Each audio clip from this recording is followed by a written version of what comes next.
हम लोग श्रीमद् भागवतम के तीसरे स्कंद के तीसरे अध्याय के 12वें और 13वें श्लोक को देखेंगे। पिछले श्लोक में आपने बहुत सारे असुरों के वध के बारे में सुना था। शंबर, द्विविद, बाण, मुर, बलबल, अन्याश्च, दंतवक्रादि। तो अन्य और कौन थे? इन लोगों को तो नाम लिया गया, अन्य और कौन थे मानो यह प्रश्न हो जिनका भगवान ने वध कराया, तो वह 12वां श्लोक वर्णन करता है। वो अन्य थे धृतराष्ट्र और पांडु के पुत्र और उनके साथ में जो लोग भी वहां पे आए थे, उन सब का वध भी भगवान ने किया। ऑब्वियसली आप जानते हैं कि पांडवों का वध नहीं हुआ था, लेकिन उनके जो साथ में लोग आए थे उन सब का वध कराया। कुछ लिंक समझ पा रहे हैं? अन्य कौन कौन लोग थे जिनका भगवान ने वध करवाया या किया, या करवाया कह लीजिए। तो कह रहे हैं कि विदुर जी आपके भाई, कौन है आपके भाई? विदुर जी के भाई धृतराष्ट्र और पांडु, इनके बेटों के पक्ष में जो जो राजा लोग आए थे उन सबको मरवा दिया। इनमें से कौरव भी मारे गए थे। लिंक समझ में आ गया? कोई पूछे कि अन्य लोग कौन थे इनको भगवान ने मरवाया, तो ये श्लोक उत्तर देता है। अथ ते भ्रातृपुत्राणाम पक्षयोः पतितान् नृपान्। अथ ते भ्रातृपुत्राणां पक्षयोः पतितान् नृपान्। चचाल भूकुरुक्षेत्रम येषाम् आपततां बलैः। चचाल भूकुरुक्षेत्रं येषामापततां बलैः। अथ ते भ्रातृपुत्राणां पक्षयोः पतितान् नृपान्। अथ ते भ्रातृपुत्राणां पक्षयोः पतितान् नृपान्। चचाल भूकुरुक्षेत्रम येषामापततां बलैः। चचाल भूकुरुक्षेत्रं येषामापततां बलैः। अथ ते भ्रातृपुत्राणां पक्षयोः पतितान् नृपान्। अथ ते भ्रातृपुत्राणां पक्षयोः पतितान् नृपान्। चचाल भूकुरुक्षेत्रम येषाम् आपततां बलैः। चचाल भूकुरुक्षेत्रं येषाम् आपततां बलैः। बोलिए। अथ ते भ्रातृपुत्राणां पक्षयोः पतितान् नृपान्। अथ ते भ्रातृपुत्राणां पक्षयोः पतितान् नृपान्। चचाल भूकुरुक्षेत्रं येषाम् आपततां बलैः। चचाल भूकुरुक्षेत्रम येषाम् आपततां बलैः।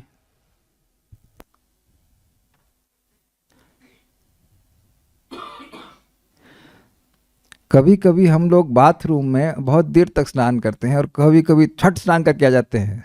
तो दोनों ही सिचुएशन में आप अपने आप को नहाया हुआ मानते हैं कि नहीं? तो कभी कभी श्लोक छोटे होते हैं और कभी थोड़ा लंबा होता है, लेकिन भागवत स्नान हो ही जाता है ना। शाम को स्नान कर लेते हैं, कितना अच्छा लगता है। तत्पश्चात मतलब ये सब मारे गए। यस, क्योंकि भगवान ने इस दंतवक्र को मारने के बाद कोई अब कभी भी अपना कोई अस्त्र नहीं उठाया, तो उसके तत्पश्चात ही बात होगी।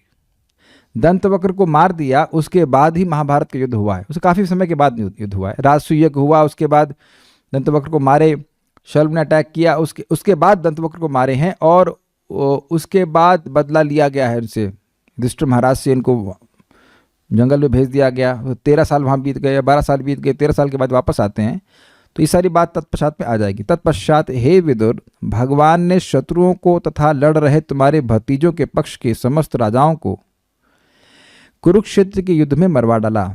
ये सारे राजा इतने विराट तथा बलवान थे कि जब वे युद्ध भूमि में विचरण करते तो पृथ्वी हिलती प्रतीत होती। देखिए, अथ मतलब अनंतरम, यानी उसके पश्चात, कुरुक्षेत्र युद्ध स्थल में आपतताम, आए हुए। ये इंटरेस्टिंग है।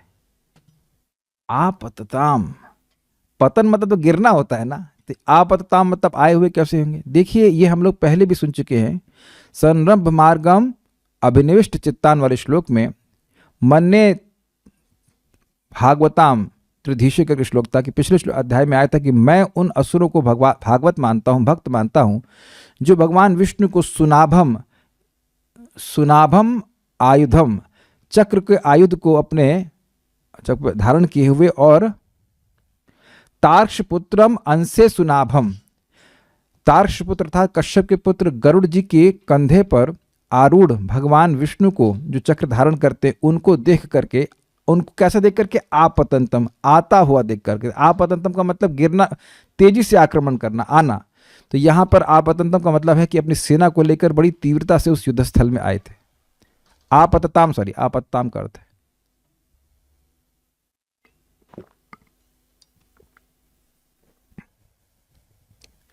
ये सुना शब्द क्या? आपद आ गई, तो वो आने के अर्थ में करते हैं ना आपत।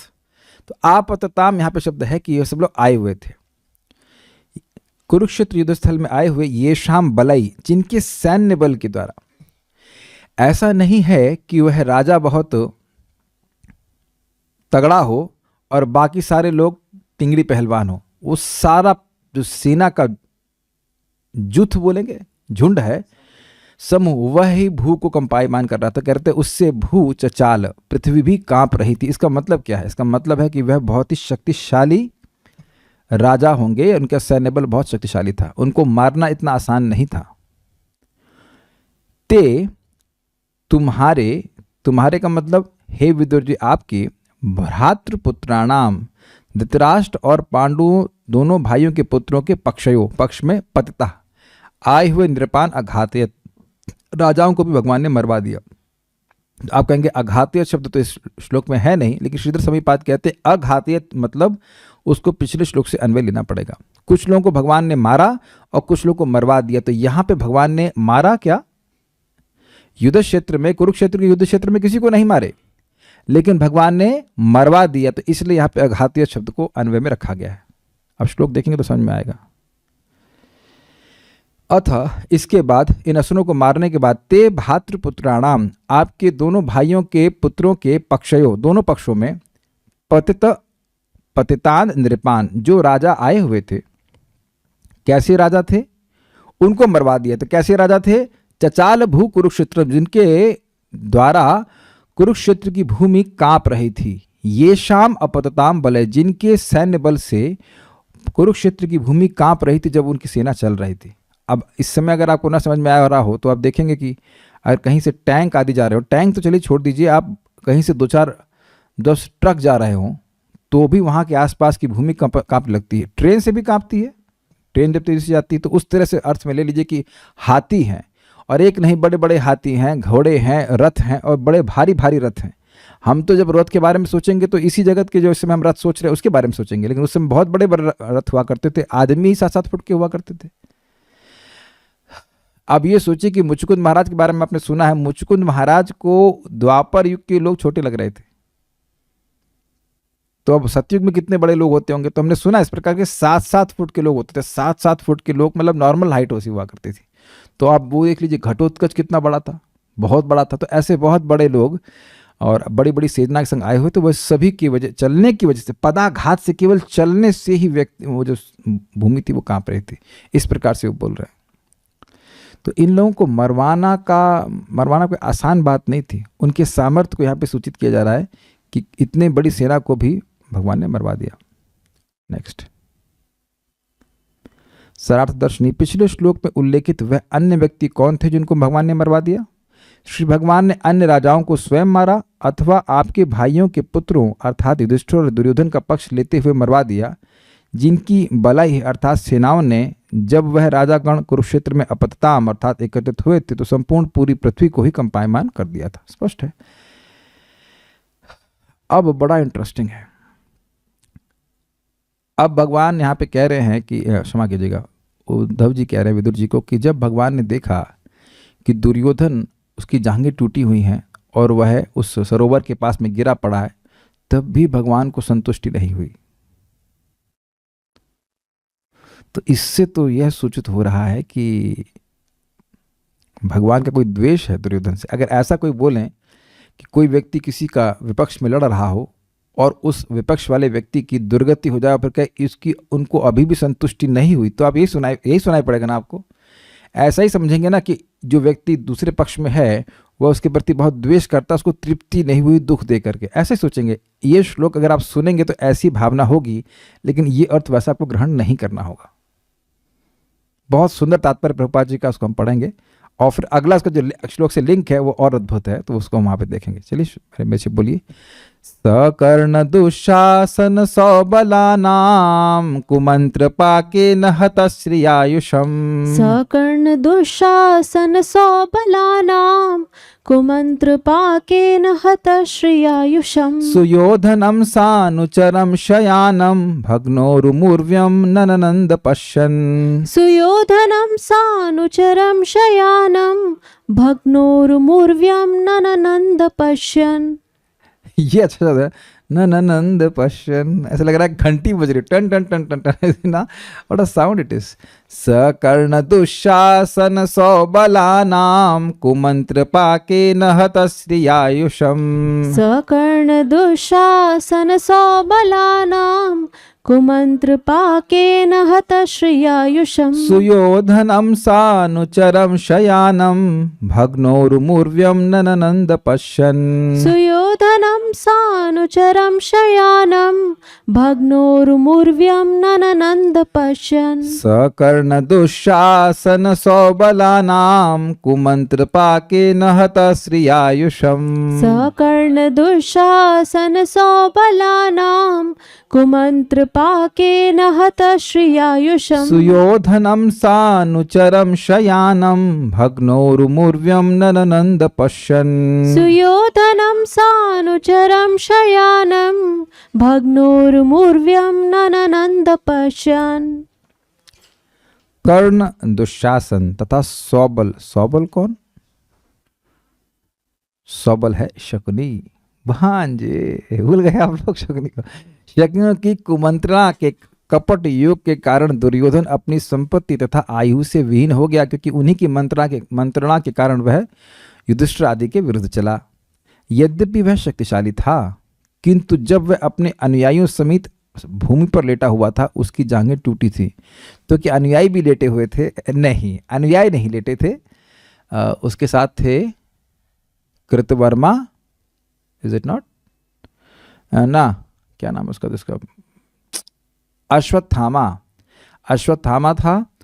कृतवर्मा था कि नहीं था मुझे नहीं पता, लेकिन अश्वत्थामा तो था। So that is I am sure, और मुझे याद नहीं। और कृपाचार्य भी थे कि नहीं थे उस समय मुझे नहीं पता। आई एम मेकिंग सम यू Pandit ji as cohost, in case you can help me out.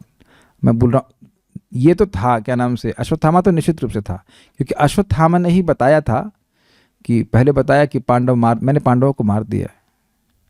तो उसको बहुत प्रसन्नता हुई। फिर उनको संदेह हुआ कि कृष्ण कहाँ थे। तो कहते कृष्ण थे। तो कहते कृष्ण के होते हुए तुमने पांडवों को मार दिया। ये दुर्योधन को भी श्रद्धा थी कि भगवान कृष्ण के साथ होते हुए पांडवों को नहीं मारा जा सकता है। तो कहले क्या प्रमाण है? कहते देखिए मैं सर लेके आया हूँ। तो सर तो पांडवों के बच्चों के थे, लड़कों के थे। तो जब उन्होंने हाथ से ऐसे दबाया दुर्योधन ने, तो सारे सर फूट गए। तो जानते थे कि भीम का सर तो फौलाद का है, ऐसे कैसे हाथ से फूट जाएगा। तो बोले हाँ वो पांडवों के नहीं उनके बच्चों के थे। तो उसको दुख हुआ और मर गया। उसको ये आशीर्वाद था या कह लीजिए शाप था, जो भी कह लीजिए, था कि एक साथ जब वो सुखी होगा और दुखी होगा तो मर जाएगा। तो वस्तुतः भीम दुर्योधन को नहीं मारा अश्वत्थामा, क्योंकि उनको एक साथ एक ही समय में प्रसन्न भी किया और अप्रसन्न भी किया। तो अश्वत्थामा तो था, बाकी कौन था नहीं था वो मैं नहीं जान रहा हूँ, लेकिन ये तो जरूर था। भगवान इस दृश्य को देखकर प्रसन्न नहीं थे। अब प्रश्न हो गया, भगवान वहाँ थे, लेकिन अब जानते हैं कि भगवान सर्वज्ञ हैं। वो जानते हैं कि किस अवस्था में दुर्योधन की मृत्यु हुई, लेकिन हमसे रहा नहीं जा रहा, बात पेट में पच नहीं रही। आचार्यों ने समझाया है कि भगवान प्रसन्न नहीं थे, इसका मतलब ये है कि ये 18 अक्षौहिणी सेना नष्ट हो गई है। इससे क्या, अभी तो यदुवंशी रूपी बहुत बड़ा पृथ्वी का भार बाकी है, इसलिए भगवान प्रसन्न नहीं हुए। ये भार तो समाप्त हो गया दुर्योधन पार्टी का, लेकिन ये कोई बहुत बड़ा भार नहीं है। भार तो भी यदुवंशियों के रूप में भी है, उसको भी मुझे उतारना है, इसलिए भगवान पूरी तरह से प्रसन्न नहीं हुए। कुछ नहीं समझ में आया आपको? भगवान पृथ्वी का भार उतारने आए थे, तो ये तो खराब भार है, ये जितने भी असुर लोग हैं। लेकिन एक भार और था जो कि उनकी पत्नी या प्रेयसी पृथ्वी पर था, और वह था यदुवंशियों का भार। यद्यपि वह भार उस तरह से नहीं थे, असुर थे, लेकिन भगवान कहे कि इनको हटाए तो कोई बहुत बड़ा काम नहीं हुआ इन लोगों को जो कौरव पार्टी हैं वो तो हो गए, लेकिन एक बहुत बड़ा भार यदुवंशियों का भी है पृथ्वी पे, वह मैंने नहीं हटाया। अर्थात अप्रसन्न रहे इस सेंस में कि भगवान ने समझा कि अब मेरा कार्य अभी पूरा नहीं हुआ है। मैं समझा पा रहा हूं? तो ये चीज है, ये लिंक है इसका अगले श्लोक से, तो उसको अगले श्लोक में हम कल देखेंगे भगवान ने अगर चाहा तो। अन्वय देखिए, स वह भगवान श्री कृष्ण, कौन भगवान श्री कृष्ण? जिनका वर्णन हमने सुना 11 और 12 श्लोक में, अभी तक सुनते ही आ रहे हैं, लेकिन जिन्होंने इस प्रकार के महान महान दैत्यों को या तो खुद मारा या अन्यों में अपनी शक्ति आवेशित करके मरवा दिया, वही भगवान श्री कृष्ण है। कर्ण दुशासन सौबलानाम, कर्ण दुशासन और शकुनी की, सौबल मतलब शकुनी की, कुमंत्र पाकेना, कुमंत्रणा की जटिलता से। वैसे पाक समझते हैं आप? पाक न न न न पाकिस्तान वाला ये उर्दू पाक नहीं बोल रहा हूं मैं, ये उर्दू में पाक का मतलब पवित्र होता है। यहाँ पर अच्छा उन्हें पकड़ लिया, पाकिस्तान पाकिस्तान वाला पाक नहीं। पाक का मतलब होता है कुछ द्रव्य बहुत जो गाढ़ा कर लिया गया हो, ये समझे आपने? एक्वस बोलते हैं, हमको नहीं पता, लेकिन पाक का मतलब होता है कुछ गुड़ का पाक बनाते हैं उसको, मतलब डेंस हो जाता है। तो कुमंत्र पाके ना, मतलब कुमंत्रणा को पका पका कर जो फल उसको मिला है उसके द्वारा हतश्रिया। ये लोग सारी जड़ी बूटियां अपने कुमंत्रणा रूपी जड़ी बूटी रखते, उसको खूब पकाते और उसको सर्व करते, तो वो खा करके उसके द्वारा हतश्रिया, उसकी संपत्ति हत यानी नष्ट हो गई थी। आयुषम एवं आयु से भी हीन हो गया था, वह मर भी गया था, कम हो गई थी आयु।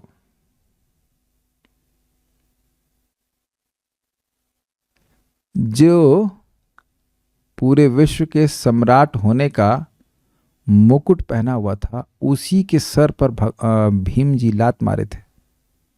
जो अंत में युद्ध हुआ था उनका गदा युद्ध, उसी माथे पे लात मारे थे वो। पहले तो उसकी जांघ तोड़ दी थी, फिर सर उसके माथे पे लात मारे थे। सुना होगा ये बात आपने? सारा उसका वैभव चला गया कि नहीं चला गया?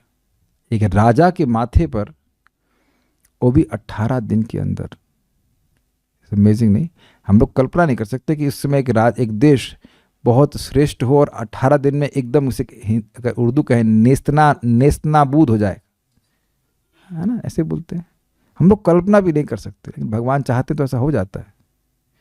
एक शहर था यूरोप में, ए से कुछ नाम था, नाम भूल रहा उसका मैं। लोग ऐसे बैठे बातचीत कर रहे थे और बहुत ही अधर्मी हो गए थे वहाँ के लोग। तो वहाँ का एक ज्वालामुखी, तो उसका नाम था माउंट वेसुवियस, जहाँ तक मैं समझता हूँ। और वो फटा और उसी क्षण सब के सब उसी में दब गए, पूरा शहर समाप्त हो गया।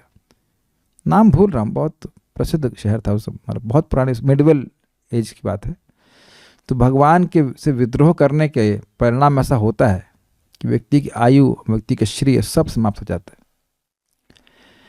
भग्न उरु मतलब जांघ, और भग्न मतलब टूटी, तो उसकी जांघें टूटी हुई थी। एवं वह उर्व्याम शयानम, भूमि पर गिरा हुआ। तो वह सो क्या पाएगा आप, जिसकी जांघें टूटी वो क्या सोएगा? लेकिन शयानम का अर्थ है मतलब गिरा पड़ा था। क्यों गिरा पड़ा था? क्योंकि वही जांघें खोल के दिखाया था कि द्रौपदी तुम यहाँ बैठो। तो उसने क्या बोला था भीम ने? द्रौपदी तुम्हारी जंघा पे नहीं बैठेगी, बैठेगी मेरी गदा, और गदा ही बैठी। सानुचरम, ऐसे अपने परिजन सहित, मतलब ऐसा जो दुर्योधन था वैसे अपने कुछ लोगों के साथ में था वहां पे। सुयोधनम यानी दुर्योधन को, पश्चिम न नंदह, ऐसे दुर्योधन को देखकर भी भगवान प्रसन्न नहीं हुए कि अभी भी भूमि का भार बना हुआ, उसको भी उतारना है। मतलब असंतुष्ट थे इस सेंस में कि वह कार्य पूरा नहीं हुआ है। लेकिन प्रभुपाद जी ने एक अलग और सुंदर सा तात्पर्य दिया, उसको भी देखते हैं कि भगवान क्यों प्रसन्न नहीं हुए। 2 अर्थ है इसके, देखते हैं। श्रीधरी, कर्ण, दुशासन और शकुनी ने तीनों दुर्योधन को सदा निंदित, कर्ण, दुशासन और शकुनी, ये तीनों दुर्योधन को सदा निंदित ही सलाह देते रहते। अब इस पर व्याख्या तो निंदित में समझते हैं, मैं फोकस करूंगा। जो कार्य समाज में इन लोक दृष्टि से और शास्त्र की दृष्टि दोनों तरह से निंदित हो, वही कार्य इसको करने के लिए बोलते। अब द्रौपदी, तो क्या द्रौपदी केवल पांडवों की ही लाज है? पूरे कुरुओं की लाज है कि नहीं? उनकी बहू है ना। अपनी ही बहू को इस प्रकार से अपमानित करने की ये आइडिया कौन दिया? ये कर्ण ही बोला ना कि ये तो वैश्या है, इसका क्या मान और सम्मान, ये कर्ण ही बोले थे ना। मतलब उस समय तो उनको नहीं पता था कि भाई हैं, लेकिन ऐसे भी क्या किसी व्यक्ति को बोलना चाहिए? किसी भी सम्मानित महिला के लिए, किसी के लिए भी नहीं बोलना चाहिए। दुशासन को अकल में नहीं आया कि मेरी भाभी है, उनका वो कपड़ा नहीं खींचना चाहिए, बाल नहीं खींचना चाहिए, अकल नहीं था ना। अकल, अगर अकल थी इन लोग के पास, लेकिन अकल नहीं थी बेसिकली। और शकुनी ने संकल्प ही लेके लिए आए थे कि यह इस राज्य के विरुद्ध में ही कार्य करेंगे। तो ये चीज थी, एक भी सलाह वो ठीक नहीं देते थे, ये बोल रहे हैं। उसके फलस्वरूप दुर्योधन की श्री और आयु दोनों समाप्त हो गए। अब ये बहुत बड़ी शिक्षा हम लोग के लिए मिल रही है। देखिए, ऐसा आप में से कोई व्यक्ति नहीं कह सकता कि आपका कोई मंत्री नहीं है। यद्यपि हम राजा नहीं है, लेकिन हमारा मंत्री ना हो ऐसा नहीं है। क्या आप लोग इस बात से सहमत हैं? हम लोग राजा नहीं हैं, लेकिन सलाह किसी ना किसी की जरूर ले रहे हैं। Do you agree? और ध्यान देना कि वो व्यक्ति इस बात पे के आधार पर सलाह देगा जिस आधार पे वह अपने जीवन को लक्ष्य का निर्धारण करता है। मेरी भाषा कुछ क्लियर हो रही है? जो उसके जीवन का लक्ष्य है और उसके जीवन का लक्ष्य है, उसी हिसाब से वह आपको भी सलाह देगा। और जो उसकी सलाह होगी वह उसकी श्रद्धा से मिक्स्ड होगी कि ये जीवन का लक्ष्य है, और हम उस श्रद्धा को, वह श्रद्धा उसके हृदय से हमारे हृदय में स्थानांतरित हो जाएगी, ट्रांसफर हो जाएगी। कुछ समझ ही रहे होंगे। और एक गलत चुनाव और हम अपने आप को बहुत दूर देखेंगे भक्ति के पथ से। इसीलिए श्रील प्रभुपाद जी के तात्पर्यों को, इन शास्त्रों को हम रोज पढ़ते हैं तो हमारे जीवन में कौन है? महामंत्री, हमारे महामंत्री हैं श्रील प्रभुपाद जी। आप देख रहे होंगे कि जब हम लोग रोज पढ़ते हैं तो दिखाई पड़ता है कि अरे हम लोग थोड़ा सा इधर जा रहे हैं, फिर ड्रिफ्ट कर रहे हैं भक्ति से, फिर सुनते तो फिर हाँ नहीं ऐसे करना चाहिए। आप लोग शायद ऐसा अनुभव करते होंगे कि शास्त्र पढ़ते हैं तो हर दिन दिखता है कि अरे हम ये तो गलत कार्य कर रहे हैं। ना ना, ये गलत है, ये गलत है। The goal of life is our goal of life. कुछ क्लियर ही हो रहा होगा। नहीं सुनेंगे तो कहीं ना कहीं से मंत्रणा तो मिलती ही रहेगी। परम पूज्य भक्ति विज्ञान महाराज बहुत सुंदर प्रवचन कह रहे थे कि देखिए, ये केवल बोलने से कि मैं ये देह नहीं हूं, मैं आत्मा हूं, और यह प्रचार भी करने से कि आप, हम लोग देह नहीं हम आत्मा हैं, हम लोग देह नहीं हम आत्मा हैं, यह नहीं चलेगा। है तो आप कहेंगे क्यों? ये तो हम लोग बोलना होता है, तो हमारा स्लोगन है। तो कहते हैं नहीं, हम लोगों को इस जगत में इंद्रिय कार्यों से, इंद्रिय तृप्ति से सुख मिल जाएगा, ये इस भावना से श्रद्धा को हटाना ही होगा। और ये बहुत रूढ़ है, बहुत फिक्स्ड है हमारे हृदय में कि भाई हम वस्तु में इकट्ठी कर लेंगे तो हम सुखी हो जाएंगे, क्योंकि फिर हम आत्मा के सुख को कार्यों में नहीं लगेंगे उन बस वस्तुओं को इकट्ठा करने वाले कार्यों में। क्या आप ये देख रहे हैं कि कर्ण, दुशासन और शकुनी ने यही मंत्रणा दिया? आप समझ रहे होंगे मैं सब बातें क्यों कह रहा हूं। कर्ण, दुशासन और शकुनी के पास क्या पैसे की कुछ कमी थी? क्या स्त्रियों की भी कमी थी कि द्रौपदी का अपमान करना चाहते हैं? क्या सुंदर स्त्रियां ने, क्या दुशासन का एकदम काली कलूटी शादी किया था? क्या उसकी पत्नी नहीं थी? क्या दुर्योधन के पास पत्नी नहीं थी? बल्कि यही दुर्योधन मरते समय बोलता है अश्वत्थामा को कि ऐसी, मतलब कोई सुंदरी स्त्री नहीं जिसको मैंने प्राप्त ना किया हो, धन ना प्राप्त किया हो, या ऐसा कोई भोजन नहीं जो मैं कभी खाया ना हूं, बढ़िया भोजन खाया मैंने, और आज तक तो मैं कभी बीमार ही नहीं पड़ा। दुर्योधन कभी जीवन में बीमार पड़ा ही नहीं, तो सफल व्यक्ति हुआ कि नहीं? मैंने पढ़ा हूं, महाराज बता रहे थे, परम पूज्य वृंदावन चंद्र महाराज कह रहे थे कि क्या यह एक सफलता नहीं है? कितने यूट्यूब पे वीडियो इसी बात पे, क्या बीमार ना पड़े कैसे?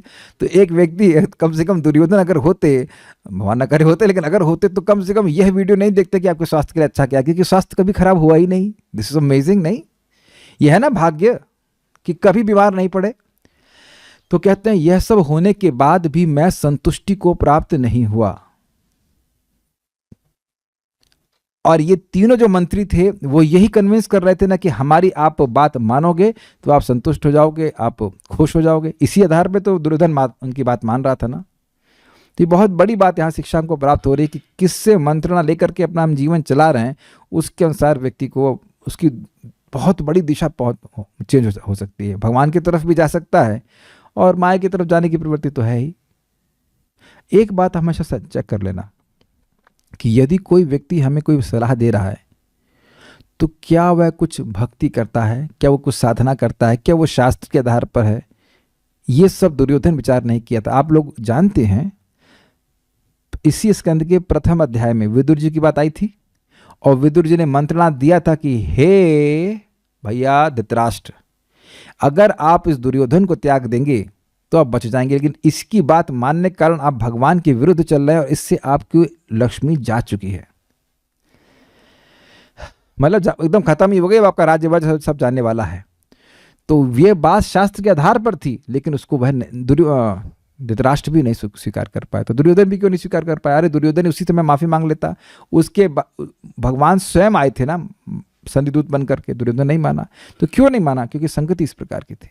तो बहुत इंपॉर्टेंट बात है कि व्यक्ति की आयु भी कम हो जाती है और धन भी कम हो जाता है। एक और इंटरेस्टिंग बात है, जब कोई व्यक्ति महान भक्तों का अपराध करता है उस समय भी उसके संग ऐसी स्थिति हो जाती है कि उसकी आयु भी कम हो जाती है और उसकी लक्ष्मी आदि भी कम हो जाती है।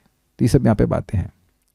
भीम ने अपनी गदा के प्रहार से दुर्योधन की जंघा को तोड़ दिया था और मरणासन दुर्योधन अपने अनुचरों के साथ पृथ्वी पर पड़ा हुआ था। इस स्थिति में भी पापी दुर्योधन को देखकर भगवान को संतोष नहीं हुआ। तो कुछ लोग प्रश्न करेंगे कि भाई दुर्योधन की जंघा पर भीम ने क्यों प्रहार किया? तो बहुत से लोग जानते होंगे, शायद कुछ लोग ना जानते हों, लेकिन युद्ध में अभी लोग हार ही गए थे। तो अब दुर्योधन एकदम अनमनस्क हो गया, उसको युद्ध करने का मन ही नहीं हुआ, वो बहुत थक गया था और उसके शरीर में चोट भी लगी थी। तो उसको स्तंभन की कला पता थी, पानी को कैसे स्तंभित किया जाए वह कला उसको पता थी। तो वह एक सरोवर में जाकर के नीचे बैठ गया और उसने स्तंभित कर लिया उसको। तो अब ये लोग उसको ढूंढ नहीं पाए, बस ये सोच रहे थे कि उनको मालूम चला गया तो सरोवर के पास है, वो सरोवर के पास ही वो आ गए। तो अब वह ऊपर से गाली देना शुरू किए कि इसे खूब गाली दिए। तो बाहर आ गए युद्ध करने के लिए। तो वह भीम से युद्ध करने लगा, भीम से युद्ध करने लगा और उसको अपनी माँ का आशीर्वाद था कि उसका शरीर बहुत स्ट्रांग रहेगा, बिल्कुल वज्र के समान रहेगा। केवल उस भाग को जहां उसकी माँ नहीं देख पाई थी, आपको पता है। तो जब युद्ध होने लगा तो भीम तो नहीं जीत पा रहे थे उनसे और इनका शरीर बहुत स्ट्रांग था, इनको जो प्रहार भी भीम करते वो इनको लगता नहीं। तो भगवान वहाँ पे दिखाए कि जंघा पे वार करो और उस समय वहाँ बलराम जी भी थे। तो भीम जब ये उछला उनको भीम को मारने के लिए, तो भीम जो है इनकी जंघा पे चला दे, जो कि युद्ध के विरुद्ध था। तो बलराम जी क्रोधित हो गए, हल उठाए और सोचे कि अब आप भीम को मार देंगे। तो भगवान कृष्ण को रोक के कहे देखिए ये उसकी प्रतिज्ञा थी कि उसने उसकी जांघ को तोड़ना ही था। इसलिए यद्यपि ये गलत है, नियम के अनुसार नहीं है, लेकिन पहली बात है कि दुर्योधन क्या नियम के अनुसार चला है आज तक? और क्या वो धर्म के अनुसार चला है कि जो आज उसके संग धर्म किया जाए? दूसरी बात ये कि ये तो प्रतिज्ञा थी भीम की कि वह इनकी जंघा तोड़ेगा ही, तो उसने अपनी प्रतिज्ञा का ही पालन किया है। तो बलराम जी बड़े क्रोधित हो गए, कहते हैं तुम बोलने बहुत तेज हो, ठीक है। फिर वहाँ से वो चल दिए और कुछ नहीं कहे।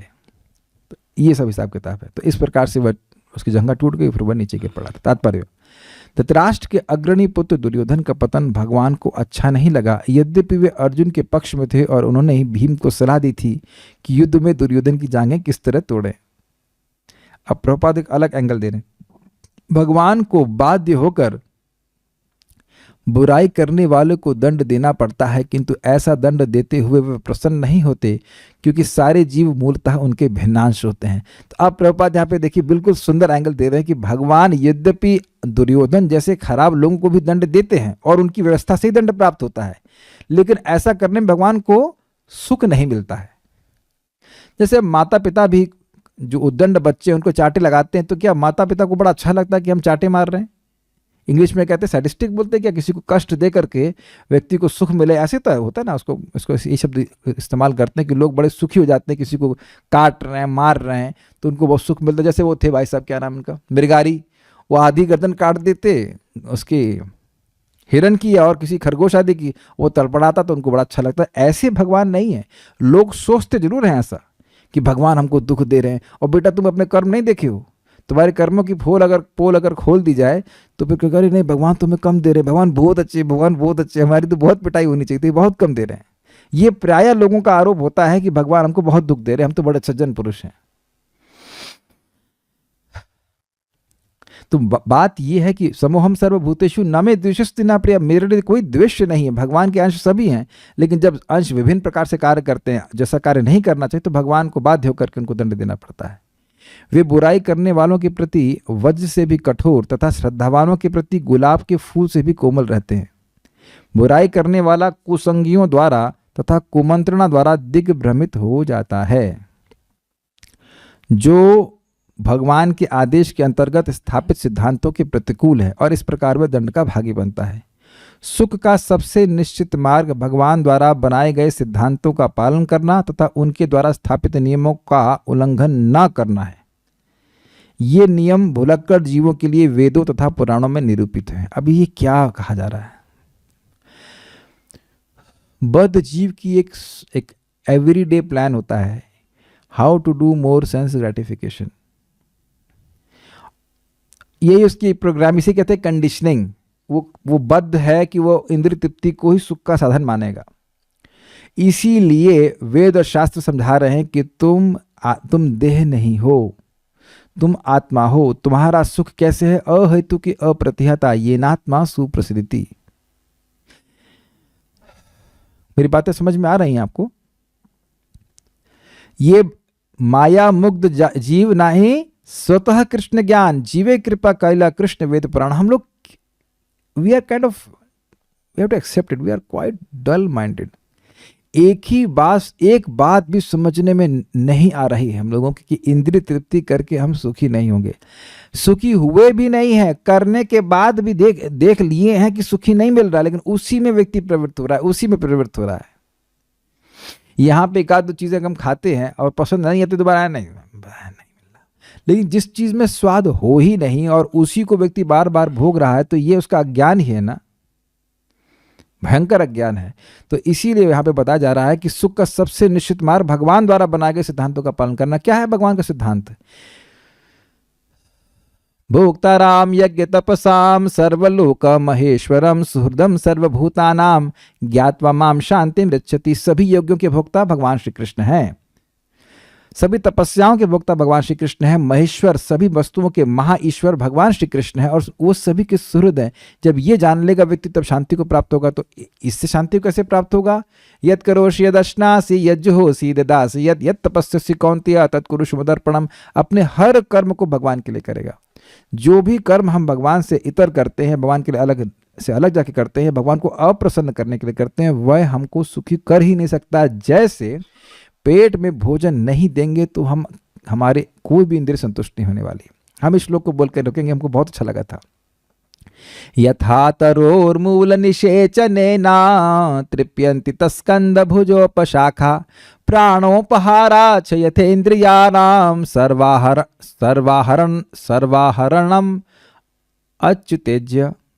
बहुत सुंदर श्लोक है, एक शब्द भूल रहा हूँ उसमें, लेकिन एक बहुत सुंदर श्लोक है। जिस प्रकार से पेड़ के जड़ में पानी देने से सभी फूल पत्तियों को मिल जाता है और जिस प्रकार पेट को भोजन देने से सभी अंगों को मिल जाता है, उसी प्रकार से भगवान अच्युत की सेवा करने से सभी देवताओं को मिल जाता है। अब ये श्लोक तो आपने कई बार सुना होगा, लेकिन हम इसमें आपको एक रुचिकर बात बताएंगे जो चक्रवर्ती पाद की टीका में लिखते हैं। वो कहते हैं कि देखो, जब ये कहा जाए कि पेड़ की जड़ में पानी दिया, तो कहेगा भाई चलो पेड़ की जड़ में पानी दिया, लेकिन कुछ पत्ती वत्ती में डालेंगे तो वहां भी कुछ हरी हरी दिखाई पड़ेगी कि नहीं, है ना? तो गलती क्या है? बड़ा इंटरेस्टिंग है। जब आप लोग करे भी होंगे ना, मम्मी ने बोला जाओ पेड़ों को पानी दो, तो आप जड़ में देते हैं थोड़ा थोड़ा पानी पत्ती में भी डाल देते हैं, हरी हरी दिखाई पड़ती है, बड़ा मजेदार है। तो कहते हैं कि इसीलिए इस बात से संतुष्ट नहीं हुए, नारद जी ने बोला है। अगला लाइन कह रहे हैं कि भाई देखो, तुम पेट में भोजन डाल देते हो, तो कह चलो अब हमने ये तो अनुभव किया होगा, पेट भर गया, अब अपने हाथ में रोटी हम लपेट लें। ये कहें कि चलो अब चटनी के लिए जगह पेट में नहीं बची है तो कान में डाल लें या आंख में लपेट लें। तो आप समझ गए कि दूसरा उदाहरण इसलिए दे रहे हैं कि बिल्कुल निषेध कर दे रहे हैं कि पेट में भोजन दो और आंख में और नाक में उधर देने की जरूरत ही नहीं, वो काम बिगड़ ही जाएगा। तो देवताओं की अगर स्वतंत्र रूप से उपासना कर रहा है तो दिमाग व्यक्ति का खराब हो ही जाएगा। एक भक्त से बात हो रही थी तो एकदम से उन्होंने कुछ कहा कि प्रभु आपके यूट्यूब पे चैनल में जितने सब्सक्राइबर्स हैं, व्यूज हैं, उससे तो आप बहुत पैसे कमा सकते हैं। वाह, व्हाट आइडिया है ना। आधे घंटे के लिए मेरे दिमाग में हिल गया। हमने कहा पैसे कमा सकते, मन करी हमारा तो सारा तेज ही गायब हो जाएगा, पर जो भी था, जो भी ज्ञान गायब हो जाए, सब कुछ। It is so powerful. उन्होंने मेरा दिमाग खराब करने के लिए नहीं बोला, लेकिन दिमाग खराब हो जाता है, क्योंकि भाई ऐसी व्यवस्था है कि घर में एक भक्त ला के एकदम प्योर गाय का घी ला के दे दिया, गुजरात से भक्त लोग आए दे दिए, लेकिन अब कोलेस्ट्रॉल इतना बढ़ा हुआ है कि घी नहीं खा सकते हैं। तो आप देखिए इस समय भी जो खाने पीने की व्यवस्था वही नहीं खा पा रहे हैं, तो और क्यों इकट्ठा करें, और उतने समय में आधे घंटे के लिए तो भगवान से मति गायब ना। This world is very dangerous, is super dangerous. हम यही सोच रहे हैं कि जो वस्तुएं अन्य लोगों के पास लोगों ने इकट्ठी कर रखी उससे वो अधिक सुखी हैं। जी नहीं, it has never work like that. महाराज परम पूज्य राधा गोविंद महाराज के मैं प्रवचन सुन रहा था, रुक्मिणी मंगलम पे वो बोल रहे हैं कहीं कि जब ये क्या नाम था, सिकंदर, उसको बहुत बड़ा मतलब योद्धा माना गया, किसी से वो हारा नहीं था, तो जब वो मरा तो उसने कहा कि मेरे कब्र के बाहर दोनों हाथ ऐसे निकाल करके मुझे जाऊं, वटेवर, कुछ लोग बोलते हैं कब्र में, या कुछ लोग कहते हैं वो जो उसकी अर्थी थी उसमें कहा दोनों हाथ ऐसे करके खाली करके दे दो, तो ताकि समझ में आया कि 32 साल में मर गया था वो, इतनी मेहनत किया, इतना युद्ध किया, लेकिन साथ में वो कुछ नहीं लेके जा रहा। सिकंदर जब गया इस जगत से तो दोनों हाथ खाली थे, ऐसे करके कुछ है। तो ये बात व्यक्ति को समझ में आना चाहिए। और एक बात और मैं और कहूँगा कि महाराज परम पूज्य वृंदावन चंद्र महाराज की बात हमको बड़ी अच्छी लगी थी। महाराज लेक्चर में बोल रहे थे कि देखिए शरण में जाना गलत नहीं होता है, हमेशा डिपेंड करता है कि हम किसकी शरण में जा रहे हैं। और ये भी समझ लें शरण का मतलब क्या होता है। शरण का मतलब वह आश्रय जो हमारे दुख की निवृत्ति कर दे और हमें सुख की प्राप्ति करा दे। ब्रिलियंट ब्रिलियंट, अगर आप मनन करें तो बहुत सुख मिलेगा। आप घर लेते हो, आप और कोई संबंध बनाते हो, जहाँ कहीं भी हम शरण लेते हैं उद्देश्य यही है कि हमारे दुख की निवृत्ति हो जाए और हमें सुख की प्राप्ति हो जाए। अग्रीड। तो मछलियां पानी की शरण लेती हैं तो अच्छा है ना, जैसे ही मछली पानी के बाहर निकलती है उसका दुख वहीं से शुरू हो जाता है। यही बात यहाँ बोला जा रहा है कि जो व्यक्ति भगवान के विरुद्ध चलता है, भगवान के बनाए हुए सिद्धांतों के विरुद्ध चलता है, जैसा भगवान चाहते हैं वैसा नहीं करता है, तो वह स्वयं ही अपने दुख का निर्माण कर रहा है। तो भगवान ऐसे विरुद्ध जाने वाले जीवों को अपने एजेंट्स के द्वारा कष्ट पहुंचवा देते हैं, या उनको उनका कुछ संपत्ति हर लेते ताकि उनकी बुद्धि ठीक हो जाए। लेकिन भगवान को सब करना बहुत अच्छा नहीं लगता। वो चाहते हैं कि बात मान करके लोग उनकी शरणागत होकर के रहें, तो वह सुख से जीवन में भी रहेंगे और आगे जाके भगवान की प्राप्ति भी करेंगे। तो ये प्रभुपाद जी ने समझाया है। और आचार्यों ने एक और बात समझाई, जैसे मैंने को समझाया कि भगवान अभी संतुष्ट इसलिए भी नहीं हुए कि ये भार तो कम हो गया, लेकिन यदुवंशियों का भार अभी बाकी है। और उस पर बहुत बड़ी टीका है आचार्यों की और प्रभुपाद जी की भी, तो उसको हम लोग कल चर्चा करेंगे। कोई प्रश्न किसी वक्त का? यस, बोलो, माइक दे दीजिए।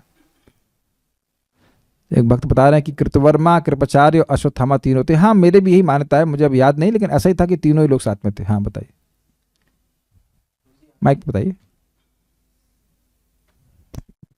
प्रभु जी, आपने ये बोला कि अश्वत्थामा जब आकर उनको दिखाए तो हाँ, दुर्योधन को भी यह विश्वास नहीं हुआ। उन्होंने बोला कृष्ण कहाँ थे। हाँ, मतलब कहीं ना कहीं उनका मतलब ये था, भगवान के प्रति थोड़ी बहुत श्रद्धा की भावना थी। श्रद्धा तो देखिए उनको ये पता था कि अगर कृष्ण रहेंगे तो ये पांडवों को मारा ही नहीं जा सकता है। पूरे उसमें युद्ध में नहीं देख लिए, जब भीष्म पितामह ने भी बोला था कि आज या तो कृष्ण मतलब अस्त्र उठाएंगे और नहीं तो मैं अर्जुन को मार दूंगा, तो भगवान ने अपनी प्रतिज्ञा तोड़ दी, अर्जुन को नहीं मरने दिए। तो वो जानते थे कि वो अर्जुन मतलब पांडवों को भगवान के रहते तो नहीं मारा जा सकता है, तो इसलिए वो उनको भगवान की बात पे विश्वास था। वो एक्चुअली आपको याद है ना, महाराज कोट करते हैं, जब दुर्योधन को भगवान समझाए कि भाई मान जा, तो कहता है जानाम्य धर्मम न च में निवृत्तिम, और हाँ, जानाम्य धर्मम न च में प्रवृत्ति। मैं धर्म जान रहा हूँ लेकिन उसमें मेरी प्रवृत्ति नहीं, मैं करना नहीं चाहता। और मैं ये भी जान रहा हूँ कि अधर्म क्या है, उससे मैं निवृत्त नहीं हो पा रहा, और कोई है अंदर जो मुझे करने नहीं दे रहा, तो वो भगवान ही है। प्रभु जी, जब उस सेना मांगने गए थे भगवान और अक्षौनी सेना के बीच किसको लेना है, तो क्या उस समय उनको ये बात पता नहीं थी? देखिए बात पता होने वाली बात नहीं है। वो ये सोच रहा है कि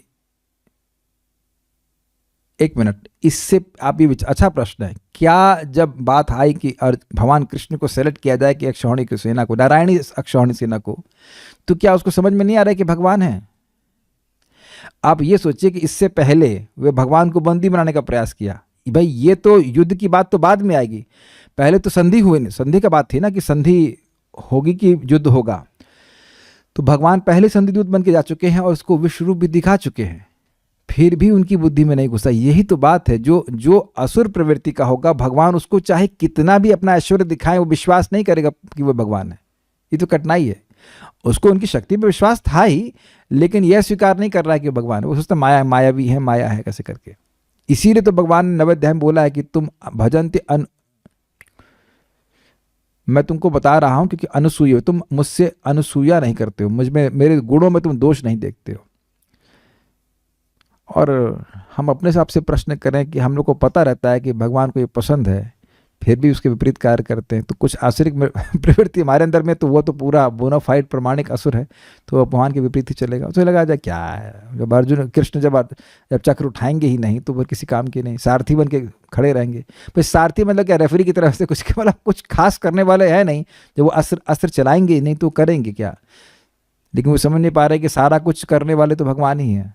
ये भगवान की महिमा को ना समझ पाना, ये तो असुरों का प्रवृत्ति है ना। हमको तो वो बहुत अच्छा लगता है, महाराज इस बात को बहुत अच्छे से बोलते हैं। भगवान अर्जुन को डांटते हैं, तुम बेवकूफ हो तुम मूर्ख हो, तुमको पता नहीं है कि मैं तुमको पता है कि मैं अस्त्र नहीं उठाऊंगा, अकेला हूं, तुम मुझे क्यों चुने। और ये चीज मैं पढ़ा भी हूं महाभारत की कंडेंस्ड में। तो भगवान से अर्जुन ने कहा कि अर्जुन हे कृष्ण, मैं चाहता था कि मेरे जीवन की बागडोर मैं आपके हाथ में दूं। बात बड़ी स्टाइल से कोई ना, बागडोर सारथी आपके हाथ में। तो भगवान वहां बोले हैं कि पूरे ब्रह्मांड के लोग भी तुम्हारे अगेंस्ट आ जाए, अर्जुन तुमसे जीत नहीं सकते हैं। और राजसु युग के पहले युधिष्ठिर महाराज को बोले हैं कि मेरे भक्तों को कोई हरा नहीं सकता है जो शरणागत भक्त है। दिस इज वेरी इंस्पिरेशनल ना। देखिए तो देखा जाए तो ये सब बातें हम लोग को बहुत प्रेरणा देती है कि हम लोग भी तो भगवान का आश्रय लेकर उन पर विश्वास करके अपने जीवन को उसके अनुसार चला रहे हैं ना। और आप देखेंगे कि अगर ऐसा हम लोग करते हैं, जितनी अधिक मात्रा में करते हैं, भगवान की रक्षा, भगवान की सुरक्षा, भगवान का आश्रय अपने जीवन में देखते हैं, वो लगेगा कि इसके माध्यम से आ रहा है, उसके माध्यम से आ रहा है, लेकिन वो भगवान की तरफ से रहा है। ये चाणक्य पंडित कहते हैं जगत में किसी को कोई भी सहायता प्राप्त हो रही है तो वो दैव के द्वारा, भगवान के द्वारा ही हो रही है। किसी के माध्यम से भी हो रही है लेकिन आ रही है वो भगवान के द्वारा ही ना। पार्सल कोई कहीं से भी आए, कौन से भी DTDC से आए या इंडिया पोस्ट से आए, लेकिन भेज तो आपका पिता ही रहा है ना, है कि नहीं। तो ये इससे बहुत सूचित होता है कि कैसे ये अगर लीला नहीं होती तो आप दुर्योधन को अच्छा मानते ना। अच्छा ये बताइए कि दुर्योधन की तरफ भगवान कृष्ण होते तो बड़ा इक्वेशन गड़बड़ हो जाती कि नहीं। अगर दुर्योधन सेलेक्ट कर लिया होता कृष्ण आप हमारे साथ हो जाता तो सारा महाभारत का युद्ध ही गड़बड़ हो जाता कि नहीं हो जाता। तो अच्छा हुआ ना कि सेलेक्ट नहीं किया। हाँ बोलिए। इतना कुछ जाने के बाद बलराम जी दुर्योधन के साथ थे तो माना ये प्रश्न हमको नहीं पता, कृष्ण से ज्यादा कॉम्पैशनेट है तो। हमको नहीं पता कि बलराम जी क्यों उसका पक्ष लेते थे, मुझे नहीं पता। कुछ बात पढ़ा था लेकिन अभी मुझे ठीक से याद नहीं है कि क्या कहानी है इसकी। कुछ तो कनेक्शन है इसका शेषनाग से, कुछ है, लेकिन हम ठीक से याद नहीं तो फिर हम गलत बताएंगे। कल की क्लास में आप लोग का जरूर स्वागत है। कल बड़ी रोचक टीका है, सुपर नाइस। एक प्रश्न तो ये बनेगा कि यदुवंश बाहर है कि नहीं है और क्यों उतारना चाहते थे। मैं तो एक अभी एक झलक ही देखा हूँ उसकी टीकाओं को, तैयार करूँगा जाके। बहुत सुंदर कमेंट्री है, this is amazing by Chakravarti Pad, obviously by Srila Prabhupada also. Srimad Bhagavatam की जय, श्रील प्रभुपाद की जय, निताई गौर प्रेमानंदे।